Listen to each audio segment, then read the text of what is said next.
Yo, what's up? Revive the way.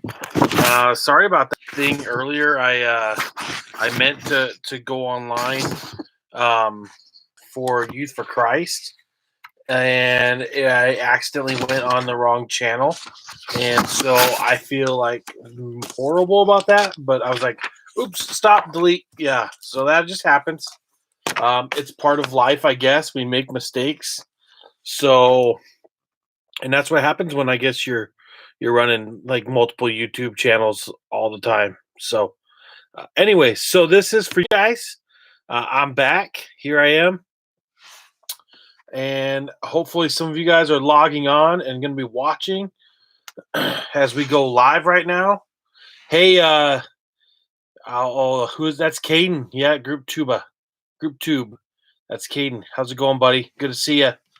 Yeah, so we're gonna jump into this, and we're gonna finish out our series called um, called Dreams and Schemes, and we're going to be talking a little bit about the palace. So we've talked about three different spots along our journey, and last week we talked a little bit about the prison. In the very beginning, we talked about the pit, and today we're going to be talking about the palace. And so, yeah, let's jump into this. We're going to start out with some scripture today. So this is chapter 40, verses 1 through 23. And it says, sometime later, Pharaoh's chief cupbearer and chief baker offended their royal master. Pharaoh became angry with these two officials, and he put them in prison where Joseph was in the palace of the captain of the guard. They remained in prison for quite some time, and the captain of the guard assigned them to Joseph, who looked after them. While they were in prison, Pharaoh's cupbearer and baker each had a dream one night, and each dream had its own meaning. When Joseph saw them the next morning, he noticed that they both looked upset. "Why do you look so worried today?" he asked them. And they replied, "We both had dreams last night, and no one can tell us what they mean." "Interpreting dreams is God's business," Joseph replied. "Go ahead and tell me your dreams." So the chief cupbearer told Joseph his dream first. "In my dream," he said, "I saw a grapevine in in front of me. The vine had three branches that began to bud and blossom, and soon it produced clusters of ripe grapes. I was holding Pharaoh's wine cup in my hand, so I took a cluster of grapes and squeezed the juice into the cup. Then I placed the cup in Pharaoh's hand. This is what the dream means," Joseph said. "The three branches represent 3 days. Within 3 days, Pharaoh will lift you up and restore you to your position as his chief cupbearer. And please remember me and do me a favor when things go well for you. Mention me to Pharaoh so that he might let me out of this place. For I was kidnapped from my homeland, the land of the Hebrews, and now I'm here in prison, but I did nothing to deserve it." When the chief baker saw that Joseph had given the first dream such a positive interpretation, he said to Joseph, "I had a dream too. In my dream, there was three baskets of white pastry stacked on my head. The top basket contained all kinds of pastries for Pharaoh, but the birds came and ate them from the basket on my head. This is what the dream means," Joseph told him. "The three baskets also represent 3 days. 3 days from now, Pharaoh will lift you up and impale your body on a pole. Then birds will come and peck away at your flesh." Pharaoh's birthday came 3 days later, and he prepared a banquet for all his officials and staff. He summoned his chief cupbearer and chief baker to join the other officials. Then he restored the chief cupbearer to his former position so he could again hand Pharaoh his cup. But Pharaoh impaled the chief baker, just as Joseph had predicted. When he interpreted his dream, Pharaoh's chief cupbearer, however, forgot all about Joseph, never giving him another thought. So then we're going to skip forward a little bit into the passage um, and read a little bit further. It says, 2 full years later, Pharaoh dreamed that he was standing on the bank of the Nile River. In his dream, he saw 7 fat, healthy cows come up out of the river and begin grazing on the marsh grass. Then he saw 7 more cows come up behind them from the Nile, but these were scrawny and thin. These cows stood behind the fat cows on the riverbank. Then scrawny, thin cows ate the 7 healthy, fat cows. At this point in the dream, Pharaoh woke up, but he fell asleep again and had a second dream. This time he saw 7 heads of grain, plump, beautiful, growing on a single stalk. Then 7 more heads of grain appeared, but these were shriveled and withered by the east wind, and the thin heads swallowed up the 7 plump, well-formed heads. Then Pharaoh woke up again and realized it was a dream. The next morning, Pharaoh was very disturbed by the dreams. So he called for the magicians and the wise men of Egypt. When Pharaoh told them his dreams, not one of them could tell them what they meant. Finally, the king's chief cupbearer spoke up. Today I've been reminded of my failure. He told Pharaoh, some time ago you were angry with the chief baker and me, and you imprisoned us in the palace of the captain of the guard. One night the chief baker and I had a dream, and each dream had its own meaning. There was a young Hebrew man with us in the prison who was a slave of the captain guard. We told him our dreams, and he told us what each of our dreams meant. And everything happened just as he had predicted. I was restored to my position as chief cupbearer, and the chief baker was executed and impaled on a pole. Pharaoh sent for Joseph at once, and he was quickly brought from the prison, and he shaved and changed his clothes. It is beyond my power to do this, Joseph replied, but God can tell you what it means and set you at ease. So Pharaoh told Joseph his dream. Then Pharaoh said, I told these dreams to my magicians, but no one could tell me what they mean. Joseph responded, both Pharaoh's dreams mean the same thing. God is telling Pharaoh in advance what he's about to do. The 7 healthy cows and the 7 healthy heads of grain both represent 7 years of prosperity. The 7 thin, scrawny cows that came up later and the 7 thin heads of grain withered by the east wind represent 7 years of famine. This will happen just as I have described it, for God revealed to Pharaoh in advance what he is about to do. This next 7 years will be a period of great prosperity throughout the land of Egypt. But afterward there will be 7 years of famine, so great that the prosperity will all be forgotten in Egypt. Famine will destroy the land. The famine will be so severe that even the memory of the good years will be erased. As for having 2 similar dreams, it means that these events have been decreed by God, and he will soon make them happen. Therefore, Pharaoh should find an intelligent and wise man and put him in charge of the entire land of Egypt. Then Pharaoh should appoint supervisors over the land and let them collect 1/5 of all the crops during the 7 good years. Have them gather all the food produced in the good years that are just ahead and bring it to Pharaoh's storehouses. Store it away and guard it so that there will be food in the cities, that they will be enough to eat when the 7 years of famine come to the land of Egypt. Otherwise, this famine will destroy the land. Joseph's suggestions were well received by Pharaoh and his officials. So Pharaoh asked his officials, can we find anyone else like this man, obviously filled with the Spirit of God? Then Pharaoh said to Joseph, since God has revealed the meaning of these dreams to you, clearly no one is as intelligent or wise as you.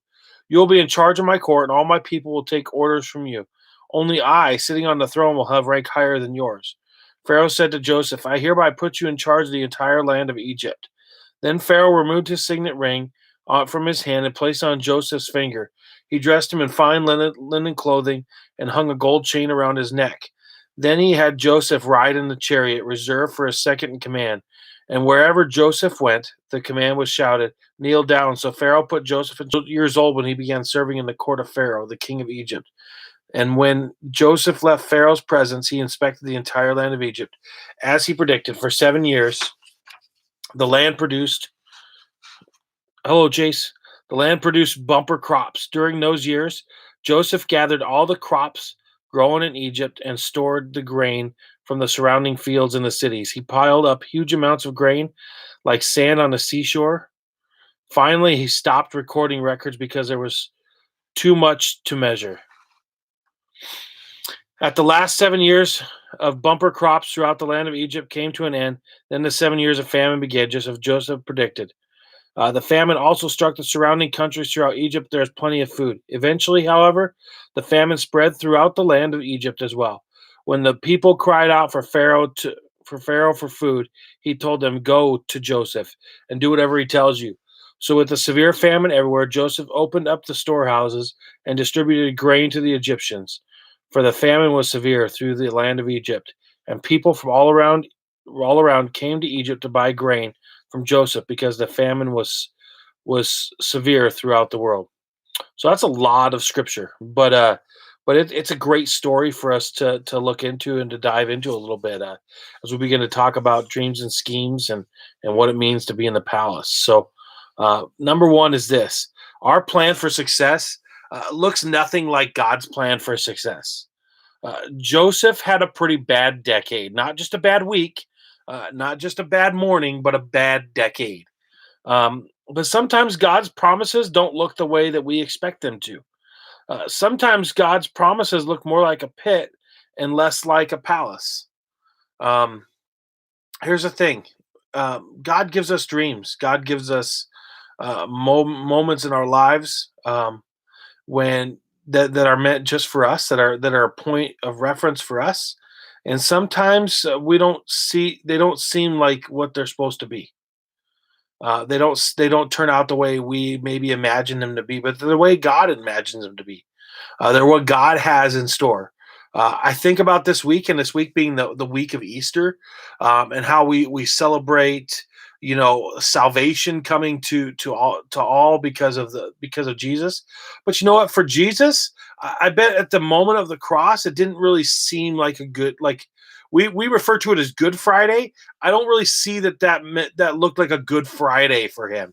That probably wasn't a good day. It wasn't an exciting day for him to be led to death and put to death on a cross. But you know what? The good thing was what came 3 days later when he rose from the dead. Um, and so we see the same thing kind of in Joseph's life here.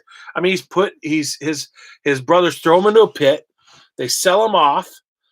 He ends up being sold as a slave, but he's doing okay. Potiphar's house. Then this lady comes and lies about him. He ends up being thrown in prison. Okay. But then he's finally elevated to the palace, to the place where God really had for him, that really signified his dream. And his dream really comes to fruition uh, when his dad and his brothers, as we read on in Genesis, when his dad and his brothers come because of the famine. And because of Joseph's elevated place and where God had put him, he was able to help his family. Um, uh, the second thing I want to point out here is that your biggest test will always come on the heels of your greatest successes. Your biggest test will always come on the heels of your for us, and we're just so excited. And it's a moment where we're like, yes, yes, yes. This has been a great moment. God's done so much in my life. Be ready for a test to come. Be ready for God to test you. Be ready for a test to come in your life, because a lot of times when we're on the mountaintop, when good things are happening, um, you know what we tend to sometimes forget that that it's easy. There's a long way to fall. Um, so we see this in Joseph's life. So Joseph the man, and the same guys who started him on that road are now kneeling before him. So his brothers and his dad, they're all kneeling before him and begging for bread at this moment. And he had to be under some insane temptation to get revenge on his brothers while they were now begging for food. Um, but you know what? Joseph didn't give in to that temptation to to look down on them or to be hard on them. Um, know this, that the dreams that God has given you, those huge dreams that are in your heart right now, they started in God's heart. God doesn't give us dreams. We don't have dreams that are in our heart that weren't first in His heart. If they're God dreams, and there's a difference between a just your dream. Like my dream would be to have a four wheeler with a plow, so I would never have to shovel snow again. But I don't necessarily think that's a God dream. Maybe it is. Maybe it is a God dream, but I doubt it.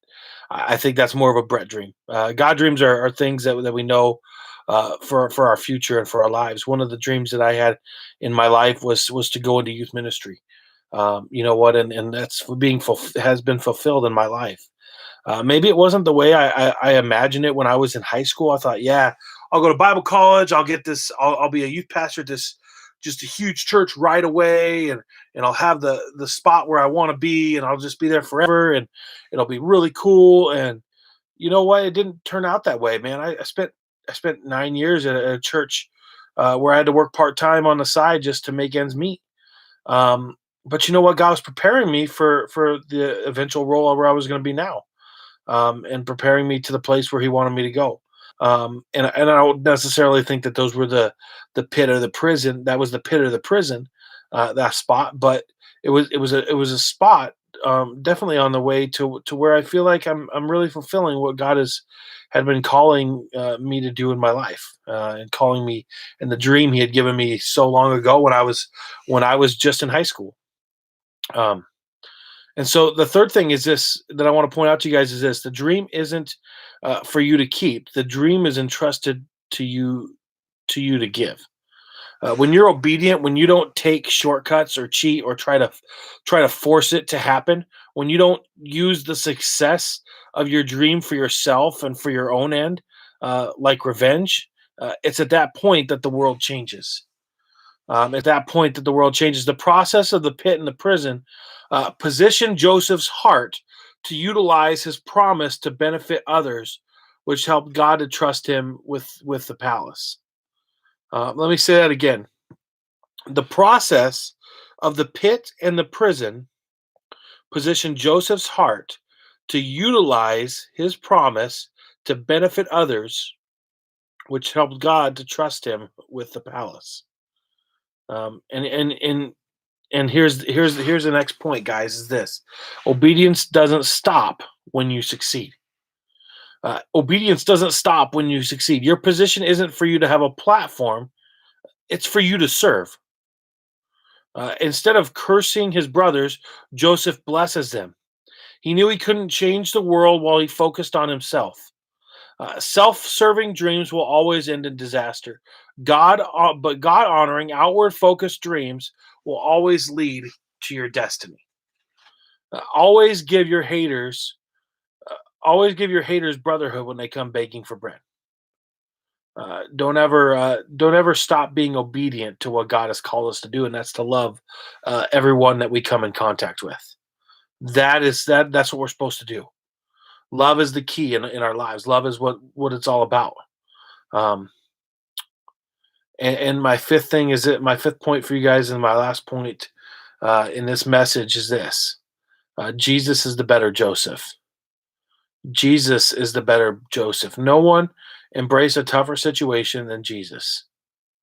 Uh, and I want you guys to remember that he died a terrible death that he didn't deserve, but yet he did it for you. Jesus didn't die on the cross for himself. He didn't have to die on the cross for him. He had never committed a sin. He'd never done anything wrong. But he died on the cross for you. So as we kind of go into this Easter season, I want you guys to remember that Jesus died on a cross for you. That Jesus lived a sinless life, died on a cross for you, and don't ever think that the palace is that once you're in the palace that you've achieved everything. God has positioned you where He's positioned you to be a blessing to someone else. So live your dream in a way of being a servant. I hope that's the one thing you guys get from this message is this. That it's better to put your heart in a position of a servant and to serve others, because that's the real dream. That's the real dream. It's not to be in that high position of authority, not to be in that high position of hey, I've achieved it all. But it's to be in that spot where God really looks at you and you say, yeah, I've been placed here. Um, I've been placed here as a person that's going to that's going to serve others. So, guys, I hope you guys have gotten something from this series. Next week again, Tuesdays, Thursdays, for 20 minutes on Tuesdays and Thursdays, at the most usually. And anyways, so yeah, Friday 7 o'clock. I'm hoping I won't be late. If I am late, I'm going to post on the Facebook page. So try to find some way to find out if I'm going to be late. We're recording Easter Sunday service on Friday afternoon. So I'm going to try to make it back here to my house in time to do our scavenger hunt. If not, I will let you guys know. Some of you guys by text. I'll shoot out a text to a couple and we'll spread it around and all that kind of stuff. So, guys, I hope you're doing great. Hope you guys have a great day today, and we'll see hopefully some of you tomorrow on Zoom. And I'll be posting the Zoom link on Facebook right after this message is done, so be looking for that. All right, talk to you guys later.